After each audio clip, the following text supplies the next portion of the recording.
श्री राम नमस्कार। आज 11 मई 2024 एक नई कहानी के साथ आपसे जुड़ा हूँ। एक राजा जंगल में सैनिकों के साथ शिकार के लिए चला जाता है और रास्ता भटक जाता है।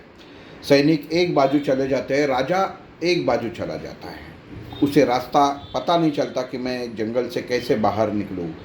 तो उसमें उसकी नज़र एक पेड़ के यहाँ पे आवाज़ आ रहा था, वहाँ पे जाती है और वो देखता है कि एक इंसान एक लाकड़ तोड़या जो मराठी में उसको कहते हैं, वहाँ पे लकड़ी काट रहा था। राजा जी वहाँ उसके पास जाते हैं और पूछते हैं कि बाहर जंगल से बाहर जाने का रास्ता किधर से। लकड़हारा देखता है कि राजा जी का जो भेष है उससे पहचान जाता है, ये तो अपने राजा जी है। उनको प्रणाम करता है और कहता है कि मेरा सौभाग्य है कि आपसे मुलाकात हो गई। लकड़हारा राजा जी को जंगल से बाहर का रास्ता दिखाता है कि कैसे जाना है। राजा जी बहुत खुश हो जाते हैं और उसको कहते हैं कि मैं तुम्हारी सेवा से बहुत प्रसन्न हूँ, आप कभी भी राजवाड़े पे आ जाइए, आपको मैं बहुत अच्छा इनाम दूंगा। बस लकड़हारा भी बहुत खुश हो जाता है, राजा जी चले जाते हैं। लकड़हारा जब घर पे आता है तो अपने बीवी को पूरा प्रसंग, पूरा जो वाक्य हुआ वो बता देता है। बीवी बोलती है कि आप समय बर्बाद मत करो, कल ही जाओ राजा जी के पास और अच्छा कुछ है वो मांग लो। दूसरे दिन लकड़हारा राजा जी के दरबार में जाता है। दरबार पे जो पहरेकरी, जो सिपाही रहते हैं, वो देखते हैं कि इसका राजा जी से क्या काम है और राजा जी का इससे क्या काम है। तो बोलते हैं कि ठीक है, कोई बात नहीं। वो राजा जी को उनका बता देते हैं कि बाहर एक लकड़हारा आया है जो आपसे मिलना चाहता है। राजा तुरंत समझ जाता है और कहता है उसको सम्मान के साथ अंदर लेके आओ। राजा जी उसका स्वागत करते हैं, उसको कहते हैं कि आ जाओ, और उसको साथ में लेके थोड़ी दूर चला जाते हैं और वहाँ पे एक पूरा चंदन का वन है जिसको वो बताते हैं कि ये आज से तुम्हारा है। लकड़हारा बहुत खुश हो जाता है कि अरे ये पूरा वन मुझे राजा जी ने दे दिया जहाँ पे ये चंदन का लकड़ी है। बहुत खुश हो जाता है और राजा जी भी कहते हैं इसकी अच्छी तरह से देखभाल करो, इससे जो पैसा मिलता है वो तुम खुद लो और आपकी ज़िंदगी सुख से संवारो।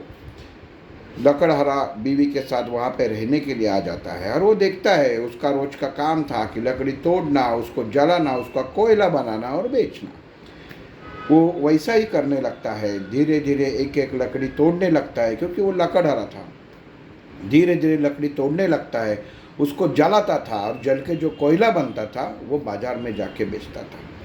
एक दिन राजा जी कहते हैं कि चलो ये इसने कैसे बगीचा संभाला है, जरा जाके एक बार देख के आते हैं। और आते हुए देखते हैं तो क्या कि एक जगह पूरा लकड़ियों का ढेर लगा हुआ है, पूरा वन ज़्यादा से ज़्यादा खाली हुआ है। तो राजा जी को बहुत दुख हो जाता है कि ये क्या हो गया। लकड़हारे को पूछते हैं कि अरे ये क्या हो गया। वो महाराज मैंने तो इसका लकड़ी काट के उसको जला के कोयला बना दिया और वो बेचता हूँ। राजा जी बोलते हैं कि एक काम करो, इसका जो टुकड़ा है, लकड़ी का टुकड़ा है, वो जाके बाजार में बेच के आओ।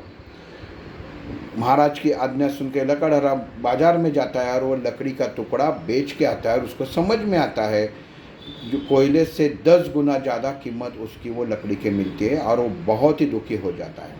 आता है राजा जी को बोलता है कि महाराज जी मेरे हाथ से बहुत बड़ी गलती हो गई, जो क्या करना चाहिए था वो मेरे समझ में नहीं आया। अच्छा खासा आपने बगीचा मुझे सौंप दिया था लेकिन मैं वो संभल नहीं सका, मेरे नादानी मेरे किस्मत बन गई और मैं अभी दुखी हूँ।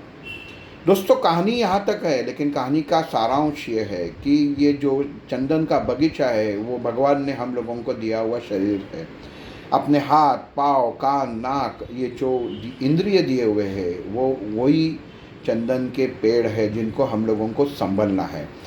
बहुत सारे लोग कैसे भी ज़िंदगी बीते हैं, व्यस्तों के पीछे जाते हैं, दारू, सिगरेट, जो कुछ है शरीर में उसको थकान पैदा हो जाती है। कभी कैसे ज़िंदगी जीनी चाहिए वो उनको पता नहीं चलता और ये भगवान ने दिया हुआ चंदन का बगीचा उजाड़ देते हैं।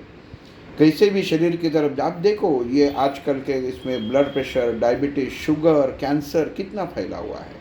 ये सब है जो इंसान खुद के शरीर के बगीचे का कोयला बना रहा है। अगर आप कोयला बनाते हैं खुद के शरीर का तो आपको ही मालूम है आपका स्वभाव कैसा होगा और आपकी बाहर वाले कितनी कीमत करेंगे। तो ये सोचिए कि हम लोगों को अपने शरीर को चंदन रखना है या उसका चंदन को जला के कोयला रखना है।